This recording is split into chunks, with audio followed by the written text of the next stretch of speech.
เจริญพรท่านสาธุชนทั้งหลาย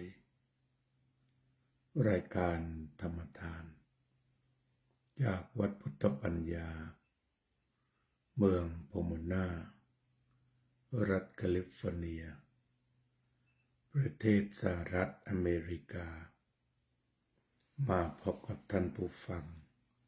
ท่านผู้ชมทุกท่านรายการธรรมทานจากวัดพุทธปัญญาวันนี้ธรรมสัญจรมาที่วัดไทยสังกาเลนประเทศสวิตเซอร์แลนด์เรียกว่าวัดวชิระธรรมาภิระตารามประเทศสวิตเซอร์แลนด์เจริญพรโยมสุปนิกาชายาลักษณ์เจริญพรโยมสุนิตวงศ์สุเทพ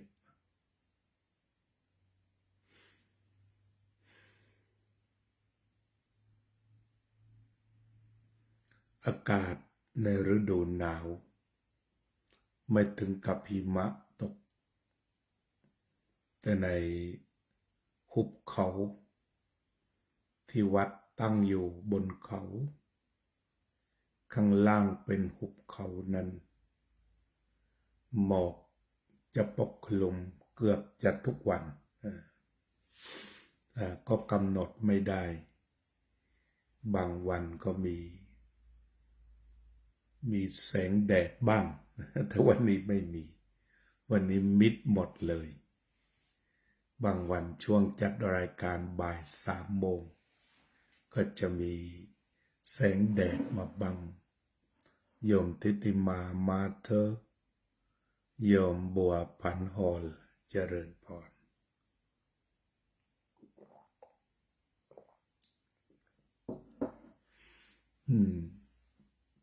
ก็เรียกว่ามืดบ้างสว่างบ้างเหมือนจิตใจ จิตใจของมนุษย์โดยทั่วไปมืดบ้างสว่างบ้างถ้าหากเราดูสื่อโดยเฉพาะ TikTok วันนี้ลองนั่งดูก่อนออกรายการมีรายการธรรมะเพียบ รายการธรรมะเยอะมากเพียบจริงๆในรายการเหล่านี้เขาก็จะสนทนาคือสนทนาเป็นเชิงถามปัจจุบันนี้มันเป็นโลกของการตั้งคำถามซึ่งก็บางคราวคนเก่าๆในรุ่นเราคิดว่าไม่ต้องถามแต่ปัจจุบันนี้ก็คือต้องถาม อย่างอาตมาบวชมา53 ปีเช่นการทำวัดสวดมนต์เนี่ยไม่เคยตั้งคำถามก็รู้เพียงอย่างเดียวว่าได้เวลาก็ทำตื่นเช้าก็ทำวัดเช้าเย็นก็ทำวัดเย็นเจอหน้ากันกิจกรรมดีๆก็คือทำวัดโยมกัลยาว่องทิพย์ของกายโยมจิวรารัตน์เกียรติสินสันติคุณโยมแคนดนาเรารู้อย่างนั้นเพราะนั้นระหว่างคนยุคเก่ากับคนยุคใหม่ข้อแตกต่างก็คือหมายความว่าคนยุคใหม่นิยมตั้งคำถามในสิ่งที่เราทำอยู่แต่ว่าคนยุคเรานั้นปฏิบัติตามตรงนี้ก็เป็นข้อสังเกตประการหนึ่งของการแบ่งระหว่างยุคสมัยอย่างเรื่องทางศาสนาเรื่องสวดมนต์ของเราเนี่ยเราก็จะไม่ตั้งคำถามแต่เราจะถามว่าสวดกันไหม ใครได้สวดบ้างใครไม่สวดบ้างแต่พอมาในยุคปัจจุบันพอวัยรุ่นมาตั้งวงสนทนาเขาก็จะถามว่าแล้วสวดไปทำไมสวดแล้วได้ประโยชน์อะไร ก็ตั้งคำถามขึ้นมาสวดไปก็ไม่รู้เรื่องแล้วรู้เรื่องจะเอาไปทำอะไร คือจะถามกันแบบถึงที่สุดตั้งคำถามถึงที่สุดแต่ฉะนั้นยุคสมัยใหม่จุดเด่นนะคือตั้งกันทุกอย่างสิ่งที่ไม่เคยตั้งคำถามก็ตั้งทุกเรื่องเราจะเห็นได้ว่าตั้งทุกเรื่องจนทำให้วัฒนธรรมหรือประเพณีบางอย่างก็กร่อนก็ไหวไปเช่นกันเรื่องทำวัดสวดมนต์เช้าเย็นถ้าติดตามดูก็เรียกว่าการศึกษาธรรมของคนสมัยใหม่แม้แต่วัดเองหรือพระเองหรือบางสำนักถึงกับตัดสินใจเลิกทำวัดสวดมนต์ไปเลยโดยชี้ตัดสินว่าไม่มีสาระไม่ควรทำไม่เป็นประโยชน์แล้วตนก็ทำสิ่งนั้นนี่อาตมาก็ได้เห็นได้ยินได้ฟังที่เขานั่งอภิปรายกันคือมันการอภิปรายเรื่องสวดมนต์เนี่ยอย่างทางเราสอนมาแต่แรกตี 3ตื่นขึ้นมาตีระฆังตี 4ได้สวดมนต์นั่งสมาธิถึง6 โมงตอนเด็กๆก็ทำไปอย่างนั้นแล้วทำแล้วชอบทำให้จิตมันชอบทำอันนี้ก็คือสิ่งที่คนโบราณหรือคนรุ่นเราเรียกว่าคนแก่แล้วนะถูกฝึกมาทำให้ได้ทำให้ได้อย่าให้มันขาดมันเป็นกิจวัตรนี่แต่พอคนรุ่นใหม่ว่าทำไมทำไปแล้วมันเกิดประโยชน์อะไรบ้างยกเลิกซะดีไหม จนกระทั่งวัดหลายวัดก็โอนอ่อนผ่อนตามคนรุ่นใหม่แล้วก็หาคำตอบที่มั่นคงไม่ได้ก็พากันไปเลิกซะเลยอันนี้ก็มีการเขียนตัวใหญ่เลยแหละว่าสวดทำไมนะเขียนขึ้นเฟซเขียนขึ้นอะไรทีนี้สำหรับเราซึ่งคนยุคเก่าเคยถูกฝังว่าสวดมนต์ไหว้พระเป็นเรื่องดีทีนี้ก็ลองหาคำตอบเข้าข้างตัวเอง คือเรียกว่าตอบแล้วอาจจะไม่เป็นที่พอใจของคนเด็กรุ่นใหม่ที่เขาถามก็เรียกว่าเราจะตอบแบบเข้าข้างตัวเองเข้าข้างบรรพบุรุษไปสวัสดีครับก่อนฟ้าสางที่ต่างแดนหลวงพ่อพระครูทวีมาด้วยครับโยมกุลาพัชรดุลนะฮะเจริญพรนี่ก็ถามถึงทำอย่างไรทำไมทีนี้เราก็จะตอบในฐานะเราเคยทำและจะไม่ตั้งคำถามว่าทำไปทำไมแต่เราจะถามว่าทำไมจึงไม่ทำอันนี้เท่าที่เราดูในฐานะเติบโตมาในวัดที่ทำมาก่อนเนี่ยได้สามัคคีข้อแรกจังชัดได้สามัคคีก็คือไปวัดไหนถ้าเห็นพระเนนลงทำวัดเช้าทำวัดเย็นพร้อมกันเลยไม่ขาดตกบกพร่องมีเท่าไรลงเท่านั้นก็ถูกปลูกฝังว่าพระดีเนนดีคือการทำวัดสวดมนต์ของพระเนนในวัดเป็นเครื่องหมายของพระที่เนนดีไป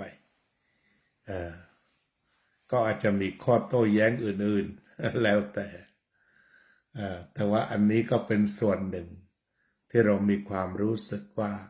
ถ้าวัดไหนลงทำวัดสวดมนต์พร้อมกันก็เป็นพระดีเนนดีที่ทำวัตระนี่ก็คือข้อปฏิบัติสิ่งที่ทำแล้วเสริมความสงบเรียกว่าอย่างนั้นเป็นเรื่องเสริมความสงบ เสริมความสงบคือทำให้ความสงบเพิ่มขึ้นเป็นกระบวนการเป็นวิธีการก็เป็นว่าอันหนึ่งสามัคคีในวัดวาอารามต่างๆถ้าเราเห็นพระสมัครสมานสามัคคีกันก็เป็นที่น่าศรัทธาเลื่อมใสน่าไปน่าอยู่น่ามาน่าร่วมงานนั่นก็คือสามัคคีแสดงออกได้โดยการทำวัดสวดมนต์เย็นนี่เอง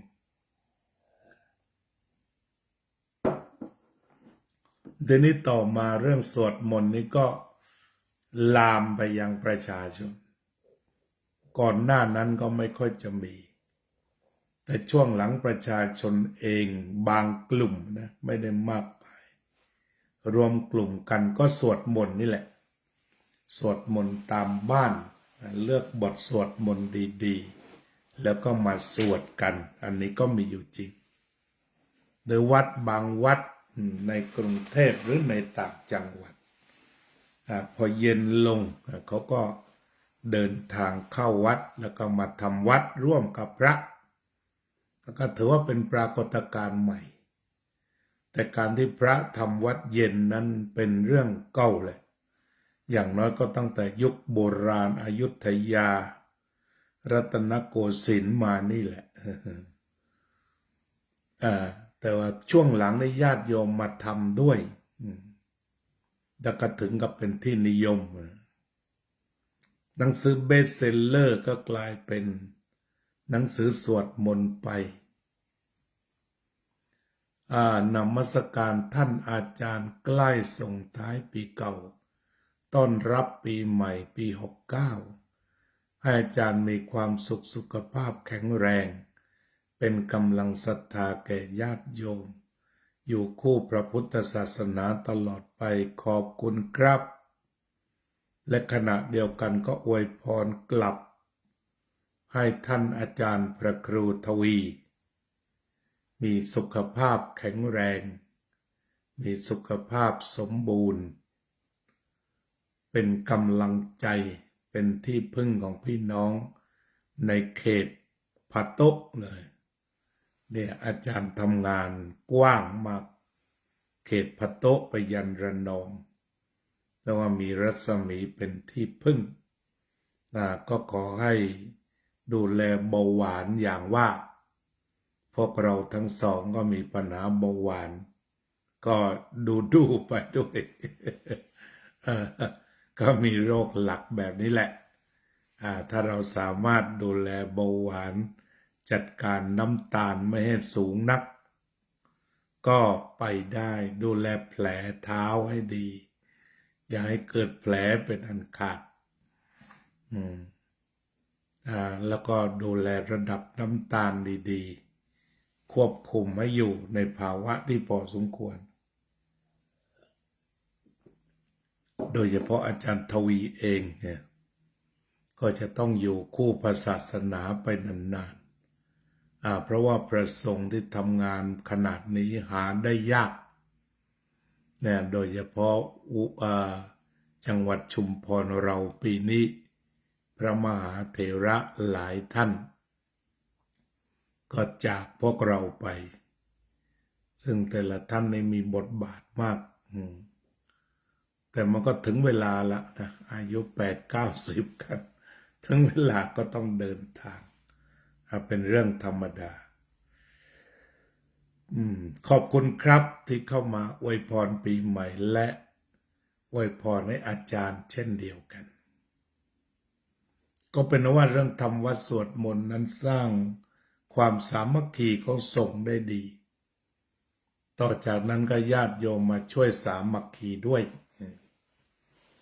โยมมนทาตุสังโยมรมรวินจารุกุลศิลป์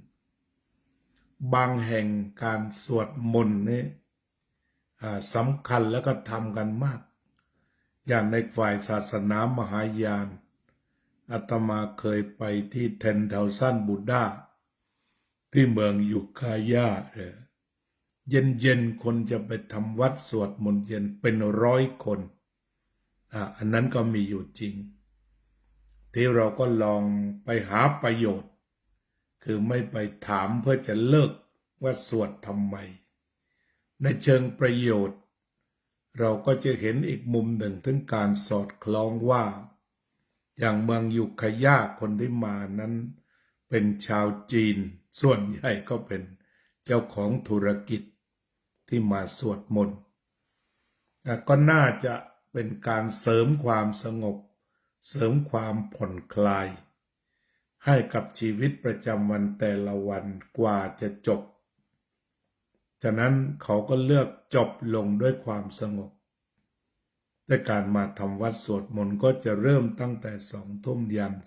22:00และพากันกลับบ้านอันนี้เห็นเป็นระบบเลยเห็นว่ามีสวดกันจริงจังก็เคยคิดเหมือนกันเคยคิดอยู่เล่นๆแต่ว่ามันไม่เป็นอย่างเหมือนวัดพุทธปัญญาก็เคยมีระยะหนึ่งมีโยมสัก2-3 คนนิยมสวดมนต์ทำวัดเย็นแล้วก็สุดท้ายก็หยุดไป เมื่อก่อนก็ถึงกับมาวัดกันเลยทีเดียวแล้วอยู่ๆก็อาจจะอิ่มตัวแล้วก็หยุดกันไปก็พอมีช่วงบ่ายๆหลังจากฉันเพลแล้วอาจารย์ดร.พระมหานรินทร์เข้มแข็งมากในการนำญาติโยมสวดมนต์ก็ยังพอมีเช่นทีมวันพฤหัสก็ยังทำวัดเย็นทำสมาธิแบบเต็มเม็ดเต็มหน่วยทีมวันเสาร์อันนี้ก็เต็มที่วันอาทิตย์เต็มที่ก็เราก็ยังมีกิจกรรมเหล่านี้แต่คุยกันในระดับกว้างก็คงจะตอบปัญหาแบบคนที่ยังจะทำมันคือไม่ได้ถามว่ามันทำไปทำไมเลิกดีกว่าแต่ของเราเน้นว่าทำไปแล้วได้ประโยชน์ได้สามัคคีและนอกจากนั้นมันก็ได้เป็นการทบทวนพระธรรมคำสอนของพระพุทธเจ้านี่แหละสมัยโบราณนี่พระอยากนั่งท่องมนต์แหละคำว่าท่องมนต์นี่มันไม่ใช่เหมือนของศาสนาพราหมณ์แต่เป็นการทรงจำให้ทรงจำนี่ดั้งเดิมก็คือหมายถึงว่าพระอานนท์จะฟังธรรมแล้วพระอานนท์ก็จะพามาเล่าให้พระลูกศิษย์ในเครือข่ายฟังอีกคือพระสงฆ์นั้นทำงานเครือข่ายมาตั้งแต่ยุคพุทธกาลเพราะทำให้เช่นนั้นจะทรงจำพระธรรมไว้ไม่ได้คือฟังธรรมจากพระพุทธเจ้าแล้วก็มาสู่พระอานนท์พระอานนท์ก็จะเบิกเท้าไปสู่บรรดาหัวหน้าทีมหัวหน้าสายทั้งหลายแล้วก็พากันท่องแล้วก็สาธยายทีมพอมาถึงประเทศไทยเราก็ดีไซน์เป็นสวดมนต์ในความเป็นมามันก็ทำให้เกิดการได้ท่องบนเป็นเหตุให้จำพระสูตรได้เช่นตัวประเพณีที่ช่วยเช่นทางใต้สมัยอาตมาเป็นเนนก็มีสวดอาทิตตปริยายสูตรอนัตตลกนสูตรในงานศพคนก็นิมนต์พระก็อยู่ไม่ติดเย็นก็จะต้องซ้อมอาทิตตปริยายสูตรอนัตตลกนสูตรหรือนิยมขึ้นบ้านใหม่สวดธรรมจักรเพราะฉะนั้นพระที่อยู่ที่วัดก็เรียนด้วยแล้วเวลาทำวัดเย็นก็ซ้อมธรรมจักรกับปวัตตนสูตรอันนี้ถ้ามองในแง่ของชุมชนก็คือสิ่งเหล่านี้ก็ชุมชนต้องการพระก็เลยเรียนก็เป็นเหตุให้สืบทอดจดจำพระสูตรต่างๆที่สำคัญได้แล้วต่อจากนั้นถ้าจำได้มันก็เอามาพิจารณาธรรมเช่นธรรมจักรกับปวัตตนสูตรสำหรับผู้ที่เรียนบาลีทุกครั้งที่สวดจะไพเราะจะลึกซึ้งจะเข้าใจหลวงพ่อพุทธทาสท่านก็เห็นประโยชน์สำคัญตรงนี้ เลยทำสวดมนต์ทำวัดเช้าเย็นแปลและบทพิเศษจากสวนโมกออกมาตรงนี้ก็เรียกว่าส่งเสริมปัญญาทำวัดเย็นทำวัดเช้าคือพัฒนาปัญญาแม้แต่สวนโมกจะเน้นไปถึงแก่นแต่สวนโมกก็ไม่เคยตั้งคำถามที่ว่าจะยกเลิกสวดมนต์หรือไม่กลับกลายเป็นว่าหนังสือทำวัดสวดมนต์สำนวนสวนโมกเป็นเบสเซลเลอร์คือพิมพ์มา100 กว่าครั้งพอๆกับหนังสือสวดมนต์เล่มเหลืองของสมุเอี่ยมเลยทีเดียวอันนี้พูดถึงความนิยมอันเป็นที่มาของ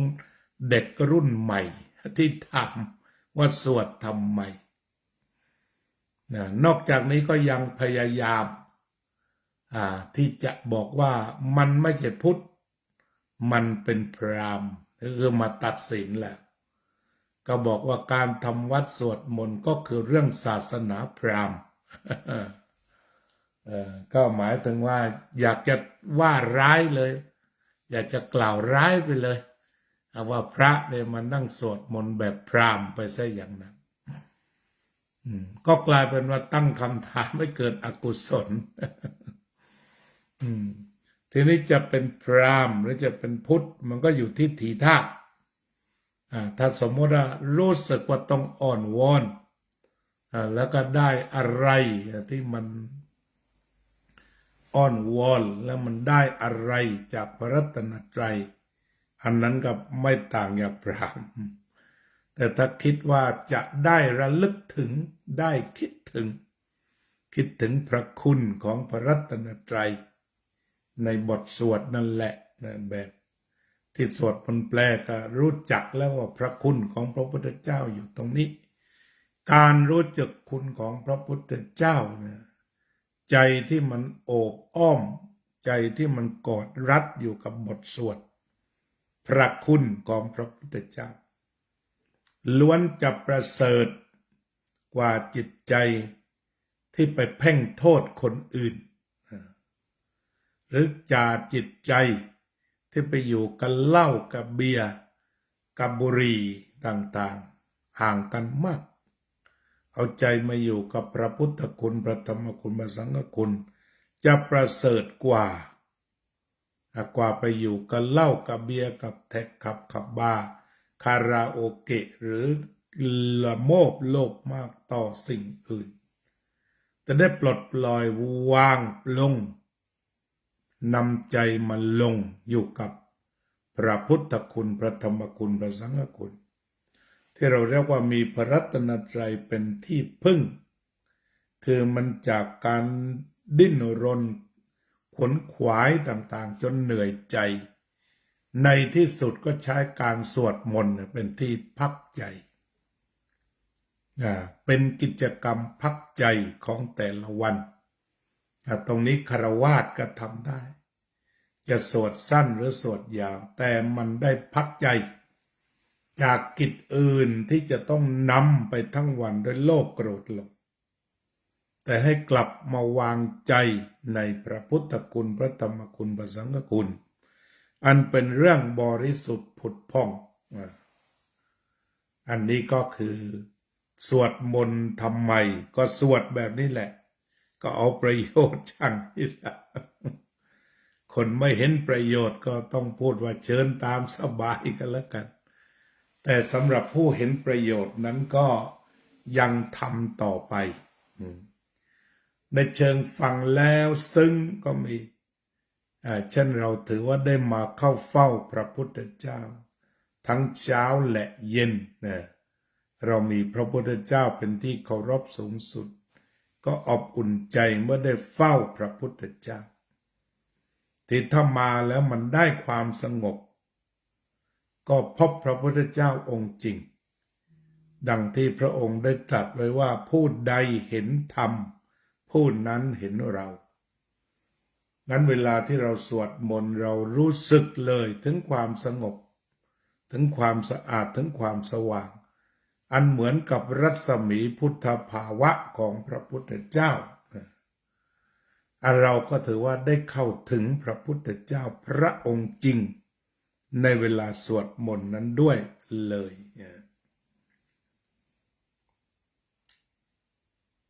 นี่คือสิ่งที่เราได้รับจากการสวดมนต์แล้วเราก็คงจะสวดกันต่อไปไม่เบื่อไม่นายอันนี้มองจากมุมมองของคนที่เรียกว่าสวดมนต์ยังไม่ต่อต้านยังไม่คัดค้านยังไม่มองว่ามันเป็นศาสนาพราหมณ์ไม่ได้มองว่าเป็นเรื่องงมงายแต่ประการใดประการสุดท้ายที่เราจะเห็นคือเรื่องทำดีทางกายวาจาใจสวดมนต์ทำวัดเช้าเย็นมันก็เป็นกิจกรรมชนิดหนึ่งที่เราเรียกว่าทำความดีเลยล่ะเพราะว่าใจ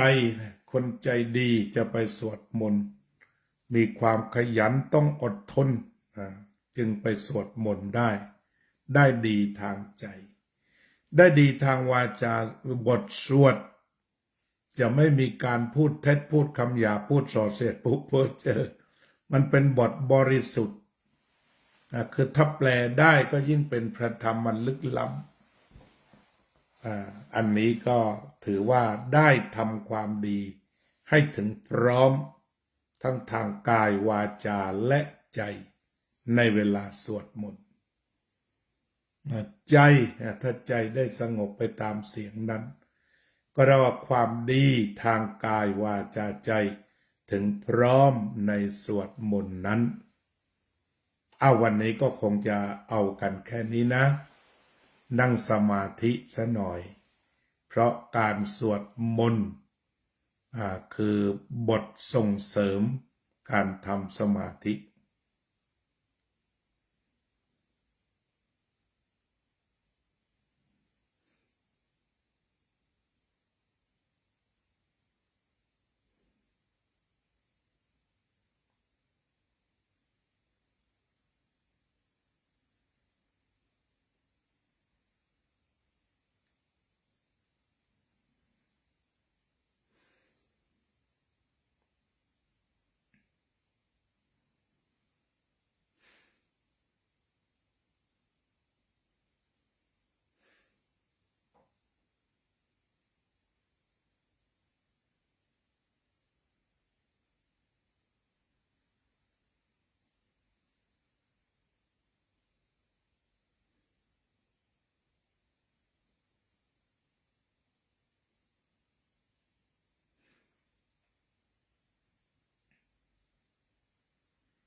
สัพเพสัตตาสัตว์ทั้งหลายที่เป็นเพื่อนทุกข์เกิดแก่เจ็บตายด้วยกันทั้งหมดทั้งสิ้นเวราโหนตุ